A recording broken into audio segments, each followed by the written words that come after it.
First up is The Fabelmans, which is the latest film from Steven Spielberg. And I think this film got a little bit miscommunicated. I won't say misrepresented, but miscommunicated to me in terms of what to expect from it.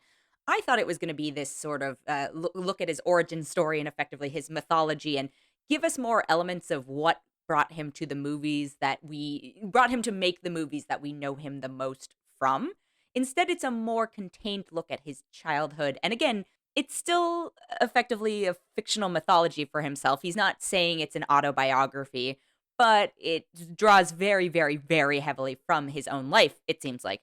And that's where the beefs start to sort of sink in for me. So, one, I know I've brought this up before, but this film aggressively tackles with his grappling with his Jewish identity and being in places that there are not necessarily large Jewish communities for some of his formative years, or I'll say for some of the characters this movie is following their formative years and their family unit. I'm going to backtrack a tiny bit. It stars Michelle Williams and Paul Dano as the parents of Sammy Fabelman, and Sammy Fabelman is our stand-in for Steven. It also has Seth Rogen as a close family friend. And again, like I was saying, this film, a huge part of it is dealing with their identity their Jewish identity. And you cast a bunch of non-Jewish actors, and I'm like, it's not like there's a lack of Jewish actors out there. It's a little bit of a bummer for me, right? Because not that and we're talking about Judaism, not necessarily Israelis, which is a nationality, and there's more maybe visual distinctions involved. But either way, I was like, oh, this is a bummer. I had the same problem with another film recently. But the other thing about this, and again, so having to recalibrate my expectations, because I was expecting to see, like, I don't know, dinosaurs inspire him as a child and all these other things, and aliens, and seeing the little bits that influenced how he became Steven Spielberg. Instead, again, more of a look at the family unit. So I think I struggled with that during the movie. Afterwards, I was like, okay, let me readjust here. So, warning you before you go into it, it's a family drama. It's a family drama that's also obsessed with characters who love the movies, and I don't know if it communicates that love for the movies in as accessible a way that I would imagine it should have. It feels kind of insular in some ways, and I say this as someone who went to film school and had to deal with literally physically splicing film. And that part to me, I was like, oh, this hits deep. Like, I remember being able to do that, and the challenges of making your first student films and all these things. And I'm always curious as to how relatable this is to a wider audience. And I feel like people will be sucked into it being like, oh my God, Steven Spielberg. But then, when they see it, we'll see. But if you love film, I think you'll love this movie. If you love film and you love Steven Spielberg, I think the obsession with it is very prevalent in it. And then there's the family drama side of it, which is what I actually connected to and appreciated more. Again, I think there are things that are sort of distracting as a part of it. Michelle Williams is being touted as, I think her performance is very good in this, but it feels overly theatrical to me. And I don't mean movie theater theatrical. I mean, like, it feels like it's, a broader performance than I maybe would have enjoyed. It's a capital A acting, give me an Oscar performance, which I always bristle up a little against. Seth Rogen, I thought was great in this. Is an interesting casting choice, but he brought a liveliness to this. Paul Dano is doing his job. It's a pretty understated performance for me, in a good way, not in a bad way. Gabriel LaBelle who plays sort of teenage Sammy, I thought did a good job. Any movie that relies heavily on child and teen actors is always a bit of a challenge, but I thought he, it's Steven Spielberg, again, it's not officially his autobiography, but he glowed himself up a little bit in this casting process, it seems like. Basically, what this movie did for me is made me want to run home and Wikipedia Steven Spielberg's family/personal life, like, as a child, and see, like, what is real, what is not. And I don't know if that's the most exciting experience out of a movie. I was underwhelmed. I mean, again, this is partially because expectations had been aggressively built up for me because, oh, it's Steven Spielberg's latest movie, and it's basically Steven Spielberg's movie about himself. But in the last few years, and again, I have nothing but respect for him. Well, that's not true. I have major respect for him, but I have found that in the last few years, I have not been as compelled by the content he's making. I think Ready Player One is a book I was obsessed with, that when he made it, it felt like a fan was doing a Steven Spielberg movie and paying homage to, like, the things that make Steven Spielberg great, but a fan could have done it. It didn't need to be Steven Spielberg. Like, there wasn't any innovation there. And I would say for this as well, I don't feel like there's any innovation here. I feel like he's almost like, hey, let me get my story out there because I'm not going to let anybody else tell it. So this is the version you get. But because of that, he gets to, I don't know if he's able to be as objective a storyteller as perhaps he would have benefited from being. So I'm going to give it a 3.5 out of 5.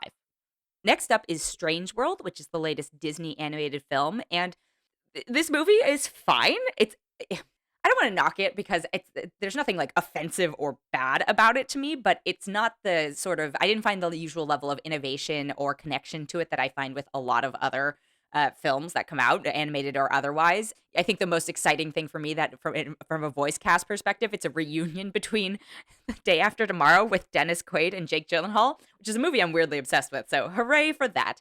But yeah, so this movie, I think the thing about it is it feels sort of Frankenstein from other classic Disney stories and other classic stories that we have seen before. And so, it's not reinventing the wheel here, which is not, again, it's not a terrible thing, but when you do have a new Disney animated film that's technically original and not a sequel, like I get excited. So it didn't quite live up to that, but it's a perfectly pleasant viewing experience. It follows this family on an odd planet. Jake Gyllenhaal is Searcher Clade. His father is this huge, big action explorer named Jaeger Clade, voiced by Dennis Quaid. And, we follow their family, and then later we follow Jake Gyllenhaal and his family. And they've, this movie is all about basically daddy issues between Jake or Searcher and his father, Jaeger. And then Jake eventually has a kid named Ethan, who's voiced by Jabuki Young White, and his wife is voiced by Gabrielle Union. Her name's Meridian. It's basically family drama. And then also you've got an adventure to a strange world. Lucy Liu and Karen Sony are additional voices in the cast, who I was glad to see as a part of it. But again, nothing about this movie was like, oh my God, I have to run out and recommend this to friends. But if you were already going to see it, like you've seen bits and pieces of this before, it's fine. If you were waiting for it on Disney Plus, I would go ahead and say maybe that's a perfectly valid way to wait and watch this film. Again, adventure film, there's comedy. Of course, there's, weird creature sidekicks because we got to have that. This should probably tell you, and again, I will acknowledge that the screenings I go to are not always the best barometer for these types of things because, there are a couple kids at it and they were chiming in and it made all of us laugh. But the biggest laugh the movie got was a very sort of meta commentary on effectively like the business of Hollywood. And I was like, okay, if that's the biggest laugh you're getting, like, I don't know about, if you're succeeding where you set out to succeed. But like I said, it's fine. It's fun. You've seen a lot of pieces of it before. It's an adventure thing. I don't think it's scary for young children. So go forth and watch it or wait for it on Disney Plus. I'm going to give it a 3.4 out of 5. The last film I have this week is called She Said, and it's telling the story of the New York Times reporters who helped break Me Too and expose Harvey Weinstein's horrific wrongdoings. It stars Carey Mulligan and Zoe Kazan. It's also got Patricia Clarkson, Andre Bauer, Jennifer L., Samantha Morton, Angela Yo, and, I want to say this is also a capital A acting gimme an Oscar film, and I think the people in it who actually probably should be put up for that are ones who are not the ones necessarily I thought Jennifer L. and Samantha Morton has this one scene in it that is just, I was like, oh, dang, you are such a good actress, but basically, Zoe and Carrie play the two main journalists who helped break it for the Times. And it is about, if you're not familiar, Harvey Weinstein is an absolute monster and was committing, I don't even think I have to say allegedly anymore, but committing sexual assaults and, around the Hollywood industry at various levels, from stars to PAs to all these things, and got away with it for a really, really long time. And that's horrifying. There's still some legal things going on now, so maybe I'll have to say allegedly. I don't know, but he's a monster. So this film is well put together. I think there are some very clear comparisons to something like Spotlight. I, have been guilty of calling it, it's sort of, if I'm trying to find a comparable, I'm like, it's kind of like the Lady Spotlight. And not in a bad way, because Spotlight is also a great film.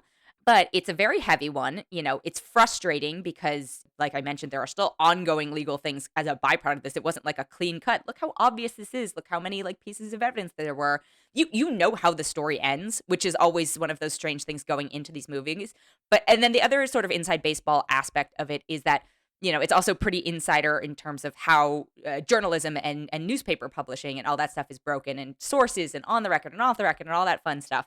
So I enjoyed, I don't know if it's the right word, respected the film because it's such a heavy topic that it's hard to enjoy, but I respected the performances. I just, again, when thinking about who would I recommend this to, I'm like, I just, warning, you're going to be pretty bummed out. And also, it's, if you have more of an investment or an interest or a knowledge base of Hollywood and or investigative journalism, then great. This is probably right up your alley. If those things are less interesting to you, this might not be the one. And also just because there's a bevy of things out right now, it's tough to pick and choose. But this is one of those ones where I think that the trailer tells you tonally and performance wise what it's going to be. It lives up to that. It doesn't exceed those expectations for me because, again, almost every movie coming out right now, major Oscar bait, and it's just, and for me, this doesn't rank up there, but I still think it's a strong and powerful movie, and I'm glad that, it's a little weird Hollywood turning its scrutiny on itself, but, better to have a film made by women, and feature actual women involved in it that versus somebody else sort of diluting the story. So I'm going to give this one a 3.6 out of 5. And then rarely do I do semi-capsule reviews, but I do want to note that Glass Onion and Pinocchio. Glass Onion is the follow-up to Knives Out, and so it's a whodunit. Daniel Craig is back as Benoit Blanc. There's a huge star-studded cast. I'll do a full review when it is coming out on Netflix. And then Pinocchio is Guillermo del Toro's stop-motion animated version of it, which is much closer to the book is my understanding of it. Both of those are currently out in limited runs in theaters, and I saw them both on the big screen, and it was very enjoyable. They are both coming to Netflix soon, so, use your time, money, and energy appropriately. But I do want to say that those two films had me probably more excited than some of the other things I've talked about this week. So full reviews coming soon, but just a heads up, you have those options for theaters.